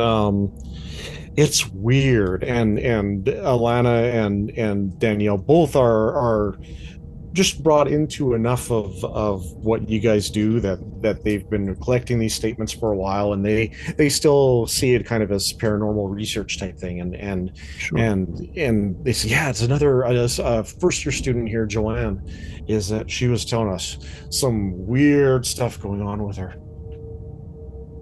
Well, Dr. Beaudry and gentlemen, Yes? shall we go up to the Sure. recording room? Yes, let's. All right. Thank you, ladies. Yeah, this is Danielle smiles and said this is the first one that Alana's been getting better, so I let her handle the actual recording itself, but it's she did a great job with it, and they're both talking and stuff. Of course, we'll keep the contents of it to ourselves, but we were excited to share it with you as another one. And yeah, it's, and they both kind of share a knowing glance and are kind of excited about it, and you guess that they're almost already theorizing a little bit about it themselves as they head back to their tasks in the library. Right. Gentlemen, let's go up into the sound room. Okay.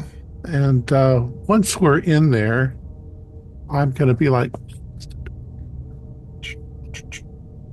once it's closed, we have a difficulty.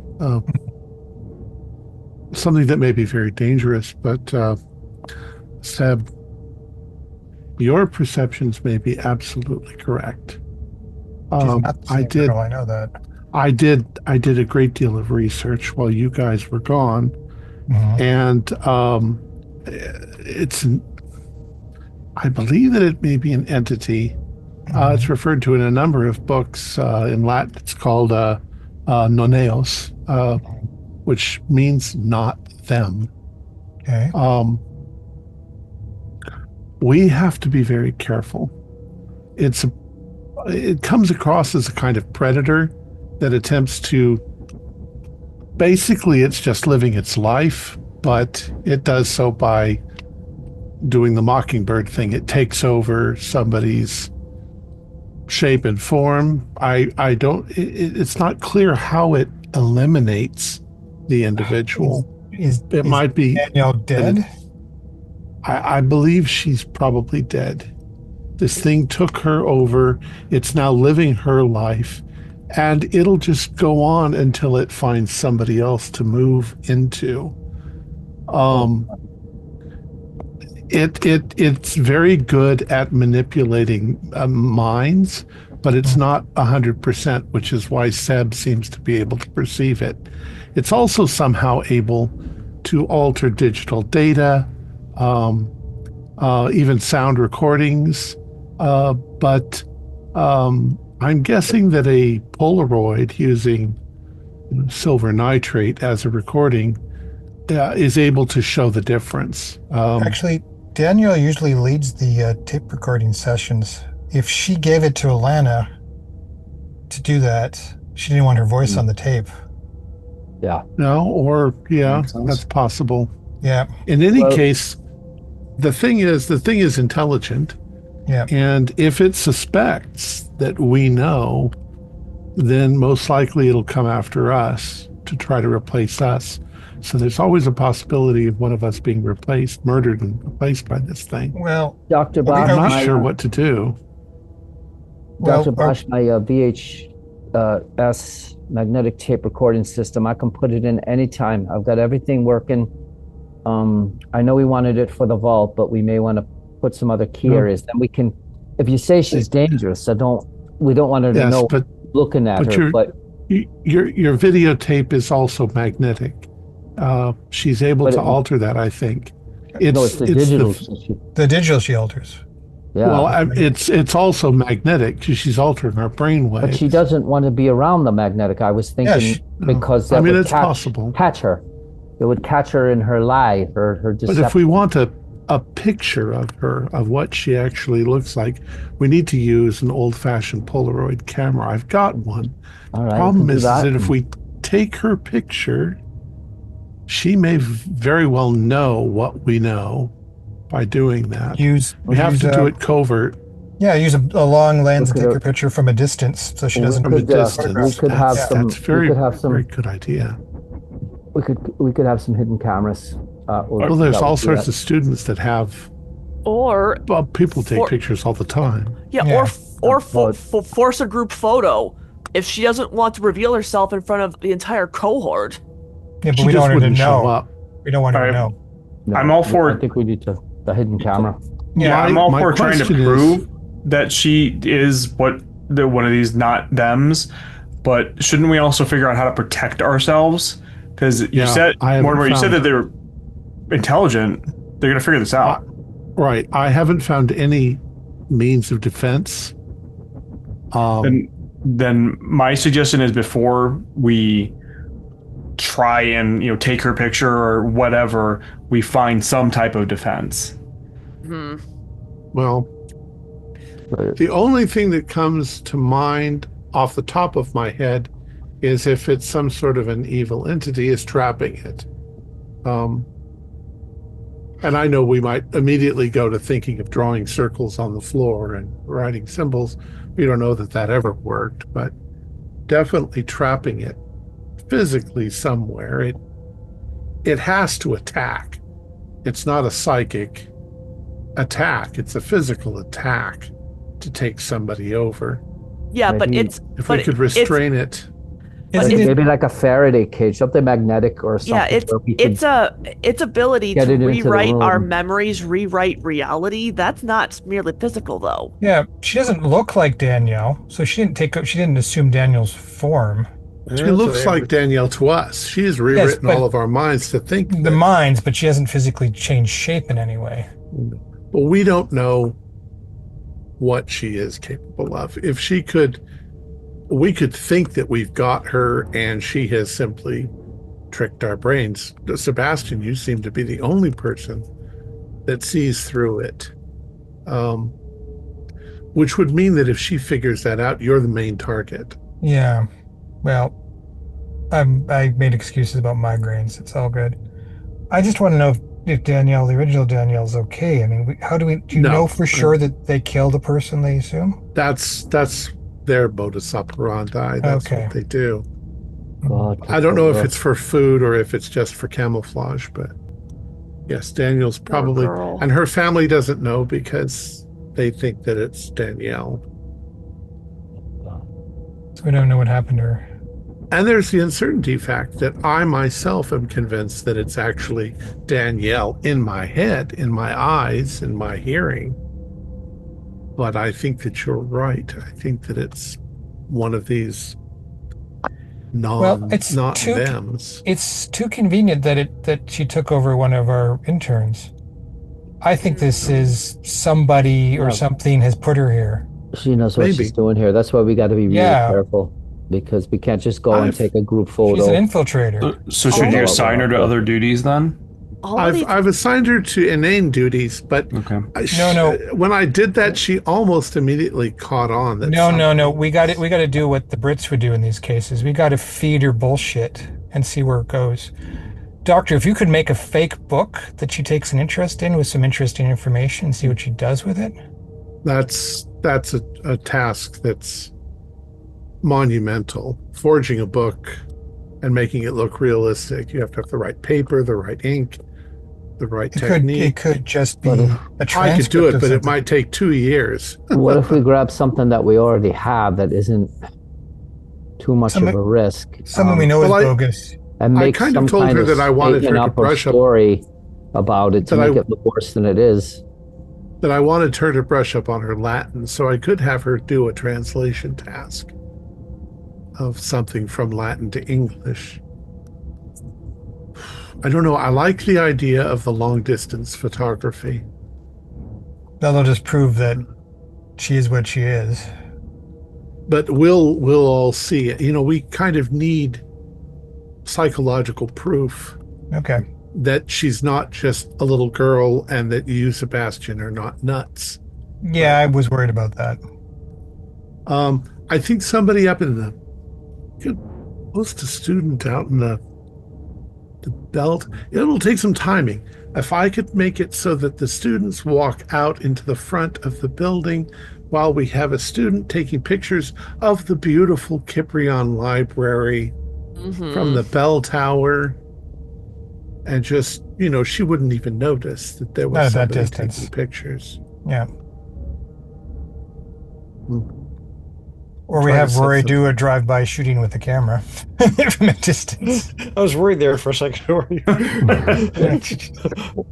As long as she doesn't No. know, because if she knows, and even if she doesn't know who did it, Well, that's the thing. might We make don't. her move on to somebody else. Right. Well, and that's the thing. We don't know how perceptive she is.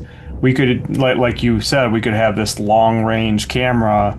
What if she can still perceive it or detect it or Wow. whatever? How would she survive in the taking world? chances with here. just, Nothing. there's just things going on everywhere. She wouldn't. It's Nothing. Sure. Nothing Same- seems to indicate that she's got the ability to see at a distance. or Right. anything Okay. like Yeah. that. She's yeah, Affects that minds. Just Yeah. she's a predator. that wouldn't make sense. Plus, you said she's intelligent.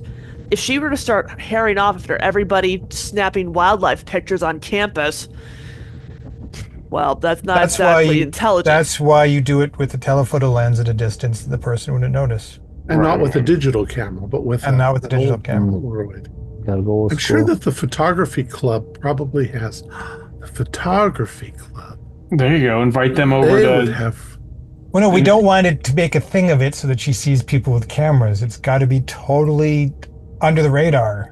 Photography club can't show up here with cameras. She'll run One of away. us is gonna have to take the picture. I think. Somebody with the telephoto. telephoto lens from a distance. with an old school film Maybe- camera. Maybe Yeah. That see, likely is the type of thing that Alicia Brown could get for Ethan. I'm pretty. That's what I was just thinking. If the photography club doesn't have one, or we want to get one a little bit on the Specialized. down low. Yeah, I could arrange for us to get something. To find a film 35 developer millimeter too. camera with a huge, telephoto lens. Someone to develop the film. It's not like there's Yeah, that would be easy to do. there's not kiosks anymore where you drop off your load of film anymore. No. There's still a couple places that the will do it. student lab would be able to Yeah. develop There you it. go. We could do it ourselves over there. Yep. I mean, Well, that let being me- said, shall we listen to this tape and see what Absolutely. Yes. yeah, I'll put in the call later today to see if I can get the camera. I'll get a blue file folder so that we can start a new. of course. What Greek Yeah. letter are we on now? What were we on Alpha, before Sigma? Beta, I think gamma, delta. Is it theta? Epsilon. It's epsilon? Okay. Epsilon. You probably can't help me. I'm not even sure there's anything to be helped with. Everyone reacts differently to the stresses of university life, and we've all been on edge with the recent murder. Plus, it's my first year, so I guess I don't really know what normal university behavior is. But I don't think it's this. I think there's something very wrong. I'm a physics student at the university, currently living in one of the halls of residence just off the South Kensington campus. I've been having a pretty good time so far. The course is hard, but the subject is fascinating, and I'm really enjoying learning at my own pace and making new friends. One friend in particular, her name is Nell French, and we started dating properly about 3 months ago. It's always been kind of intense, and I'm not going to pretend there haven't been ups and downs. She wasn't closeted through secondary school like I was, but we're both each other's first proper partner, so there's a lot to navigate, you know? But nothing like this. 2 days ago, she came over to my dorm room after a lecture. There's nothing unusual about that, of course, even though we weren't supposed to be seeing each other until the evening. Still, I let her in because of course I did. Why wouldn't I? I didn't notice what was wrong immediately. Looking back, I should have recognized the blank, almost expressionless face and vacant, glassy eyes as the warning signs they were, but at the time I just thought Nell was tired.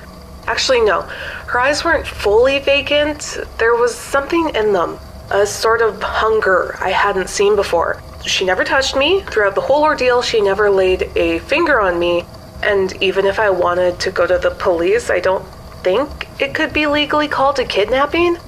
Almost as soon as she was in the room, she turned the key that was already in the lock and dropped it into her pocket. At first, I thought she wanted to fool around and was just being cautious, so I made my way over to her slowly, trying to be like a little seductive. And she said, "I love you." And she like really locked eyes with me. She said, "Do you love me?"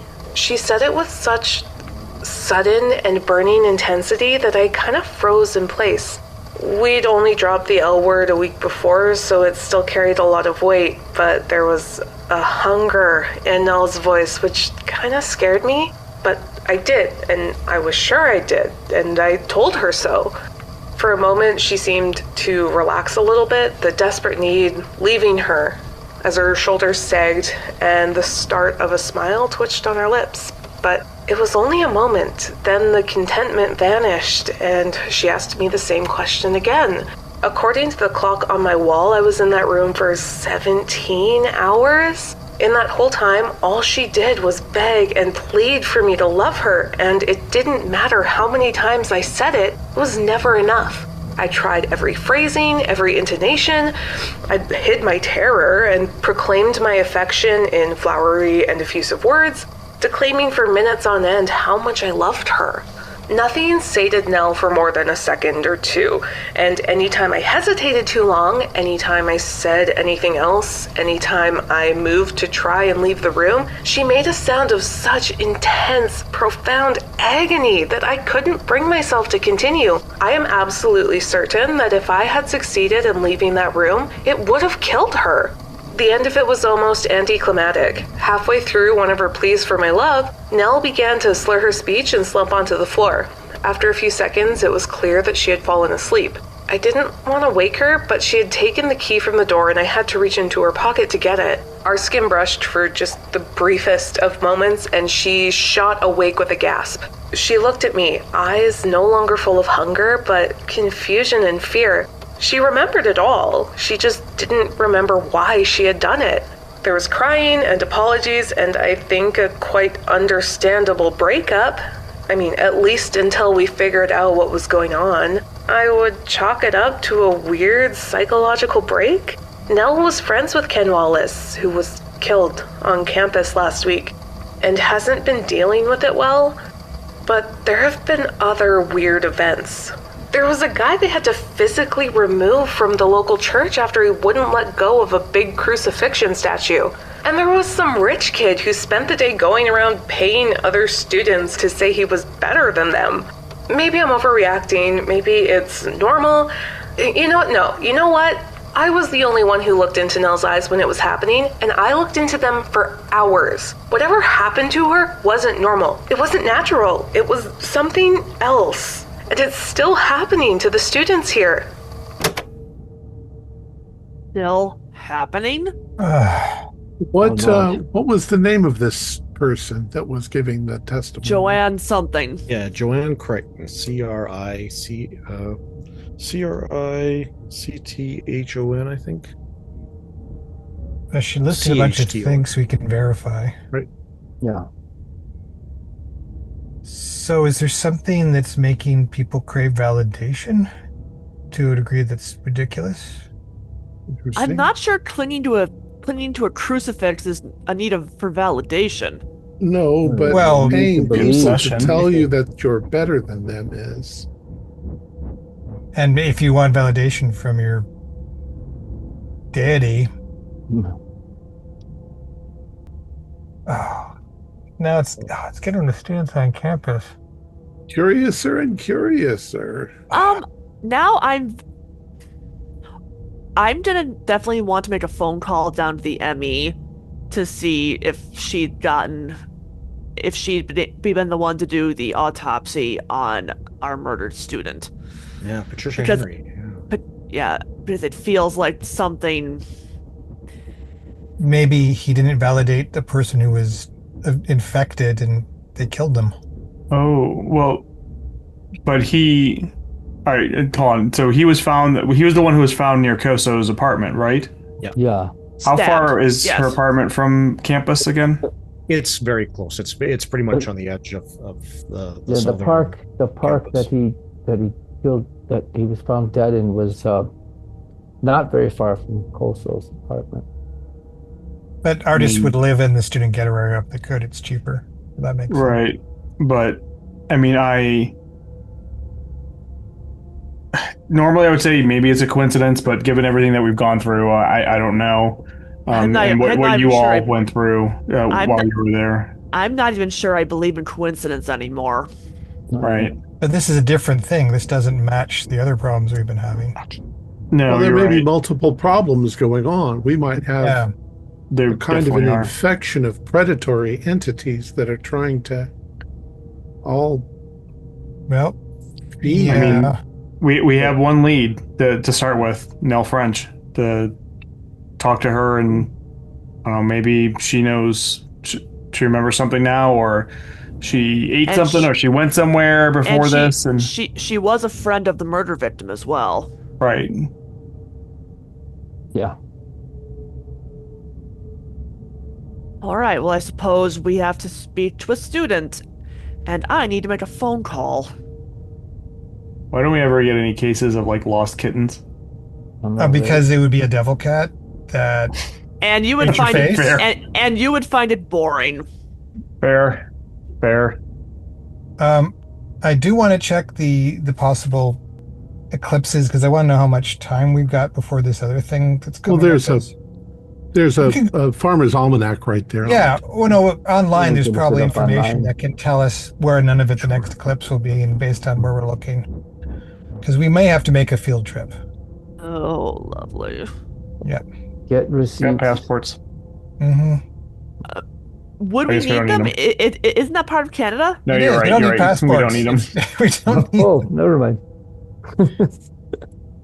As you guys file out of that room and start heading into your various avenues of investigation, we kind of see the line of each of you leaving the room into the main part of the St. Cyprian Library, and go, and that like view of you guys changes to one in slightly lower definition as we see it now on a screen somewhere just a few blocks away at Steadfast Security headquarters, as Albert Giroux kind of leans over at his desk watching the five of you leave the room and just curiously observing your next steps. And we'll end the session there. This has got to be the creepiest game I've Ah! ever played. Chaos. I don't know what to do first. Like, what's the most I pressing know. thing? It's like we Wait, literally I'm have, working on this. it's like we literally might have to prioritize which apocalypse Okay, scenario here's we're the thing. dealing with. Students dying due to weird problems might be below some cosmic doom thing that's going on with this thing in the northern area. We may have to just go, sorry, guys. Well, we are in academia. That might not be the case. We have to take the students first. Sure, and then let me the go world ahead and- end. As the world Let me ends. go ahead and we can discuss it. Well, let me go ahead and finish. Our players included Joe Bardalis, Jen Obertaz, Tyler Hudak, Troy Lehman, and myself with Mike McKinn as the game master. We have a Discord server where you can chat with other members. You can set up private games, and you can learn the finer arts of gameplay and game mastering. We provide audio-only versions of our shows free for you to download from Spotify, Podbean, or iTunes. Support for the show is provided by our patrons who are listed in the closing credits. If you'd like to show us your appreciation, please visit our Patreon page, or you can use the thanks button just below the screen. Like, share, and subscribe to our channel, and punch the bell icon for updates on our latest shows. And leave us some comments. We enjoy reading them and answer any questions you might have. This is Thom Raley, together with all the members of our gaming club, inviting you to journey with us once again into the darkness for another adventure into the horrors locked in the Magnus Archives. Until next time, good luck, good gaming.